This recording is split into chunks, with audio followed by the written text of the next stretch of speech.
Oi, meu segundo ano! Então, meus amores, vamos iniciar nossa revisão de geografia. Vamos revisar. Vamos falar de orientação espacial. Vamos falar sobre pontos de referências. Vamos revisar? E aí, gente, vejam só. Para o nosso simulado de geografia, vai cair todos esses conteúdos, orientação espacial, pontos de referências, representações espaciais, enfim. E hoje a gente vai revisar, tá certo? Então, meus amores, eu queria pedir que quem quisesse me acompanhar, tá certo, meus queridos do segundo ano, abrisse um livro de geografia na página 14, para me acompanhar nessa revisão.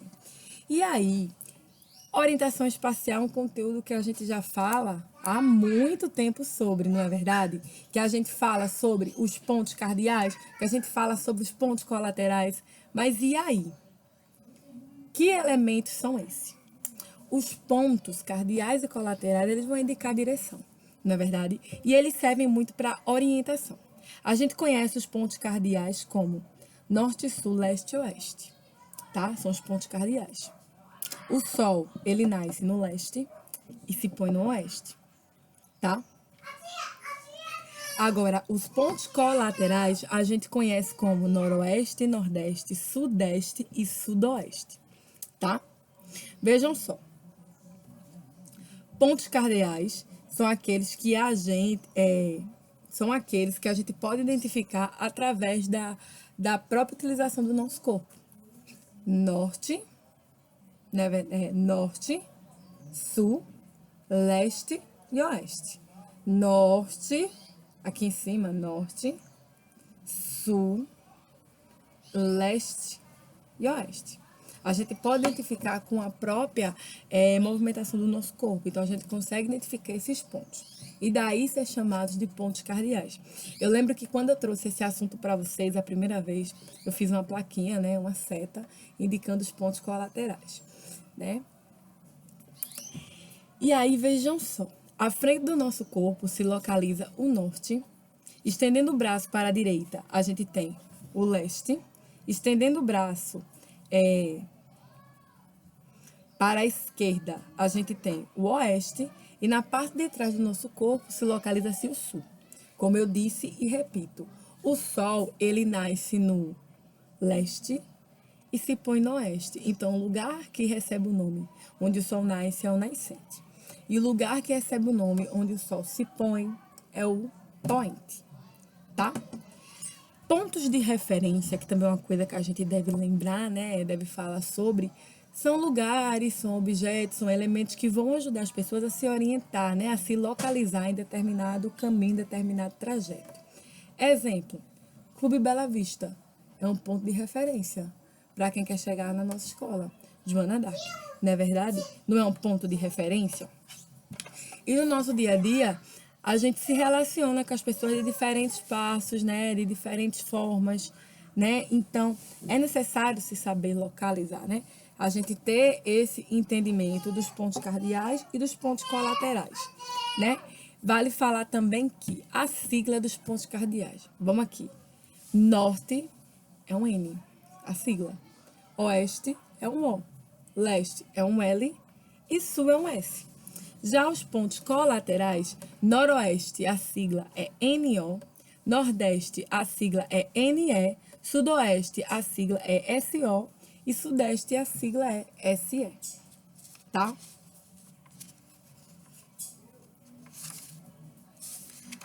E assim, gente, um dos instrumentos que a gente utiliza para se localizar, a gente pode dar um exemplo aqui, a bússola, que a gente utiliza para se localizar. A roda dos ventos, que a gente utiliza para localização também, são elementos, não é verdade? E se eu pergunto, como já foi pergunta, tema de aulas da gente em lives, o que são pontos de referência? Para que servem? Pontos de referência são elementos que ajudam as pessoas a se localizar, a identificar um ambiente, né? A identificar um lugar. Então, daí essa questão dos pontos de referência, não é verdade? E aí, continuando, meus amores, né? Que a gente está aqui fazendo uma revisão de elementos que a gente já falou, que a gente já trabalhou, né, durante todo esse período que a gente iniciou as aulas, né? Então, estou aqui fazendo uma síntese, né, de todo esse conteúdo. E vale salientar que tem vídeo na plataforma desde o início sobre esses conteúdos, um vídeo sobre orientação espacial, um vídeo específico. Um vídeo específico sobre os componentes da natureza. Tem vídeos específicos sobre, tá? Vejam só. Componentes da natureza, né? A gente tem uma distinção daqueles que são recursos renováveis, que se renovam na própria natureza, e aqueles recursos que eles não são renováveis. Bora dar um exemplo de recursos renováveis. O ar, a luz do sol, recursos que não são renováveis.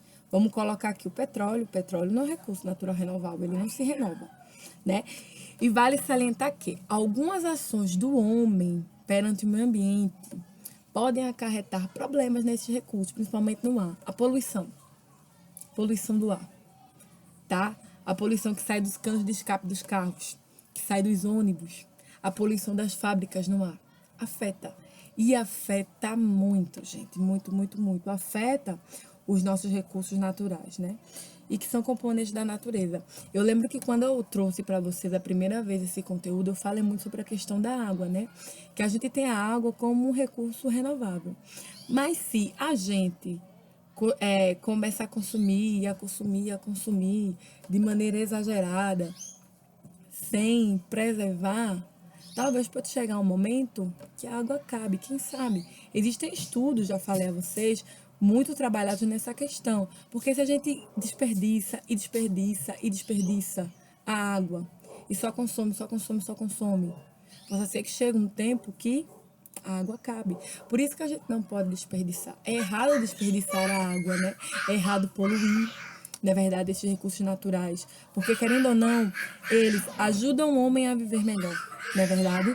A gente tem a água, que sem a água o homem não consegue viver. A água é essencial para a vida do homem, não é verdade? A gente tem a luz do sol, a gente tem o mar, que é essencial para a vida do homem. E que se a gente polui, se a gente agride aquele ambiente, a gente vai trazer danos a gente, não é verdade? Nós mesmos vamos estar causando danos, né, futuros para a gente, porque estaremos afetando toda essa questão, né, dos recursos da natureza, tá? Por isso também, gente, que é muito importante que se faça a reciclagem, né, que se cuide da preservação, que cuide da questão do reflorestamento, de que as pessoas plantem mais árvores, né?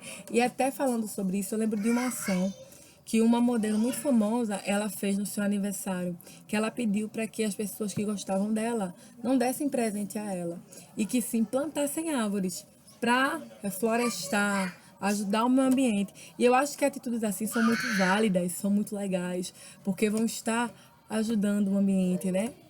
Então acho super válida. Passando sobre essa parte, vamos falar agora sobre os espaços e suas representações, que é nosso conteúdo também. Vejam só, a gente tem aqui, lá na página 20, quem quiser me acompanhar, alguns espaços e representações. A gente tem fotografias, a gente tem desenhos. É uma forma, gente, de representar um espaço, um ambiente, através de fotos, através de desenhos. É uma forma, não é verdade? Para representar um ambiente. Só que o desenho, ele é uma representação artística bidimensional, composta de linhas, formas e pontos, tá? Já a fotografia é a representação de um recorte da realidade em um determinado tempo, certo?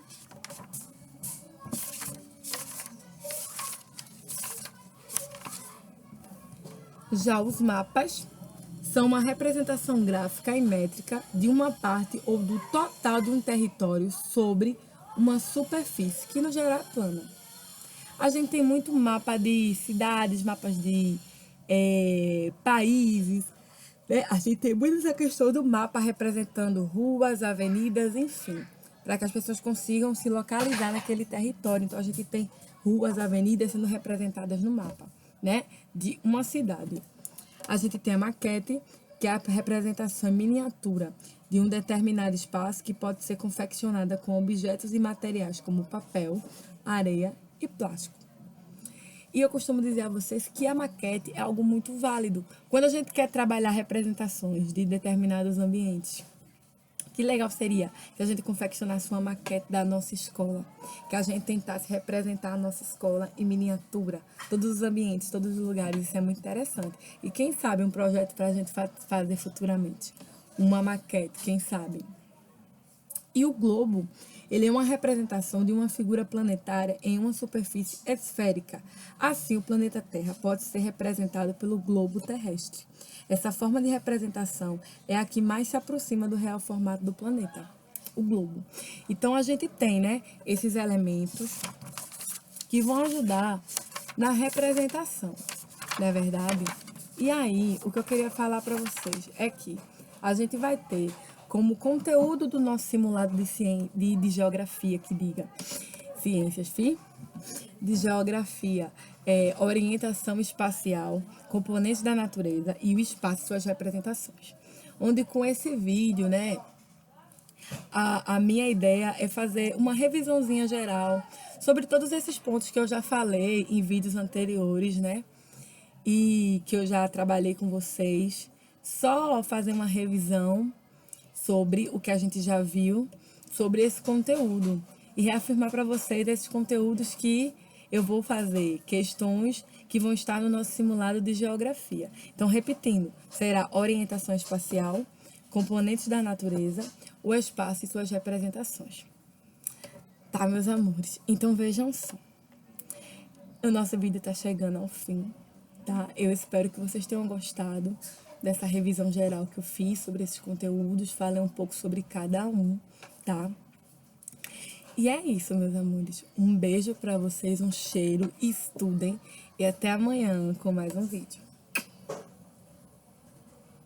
Tchauzinho!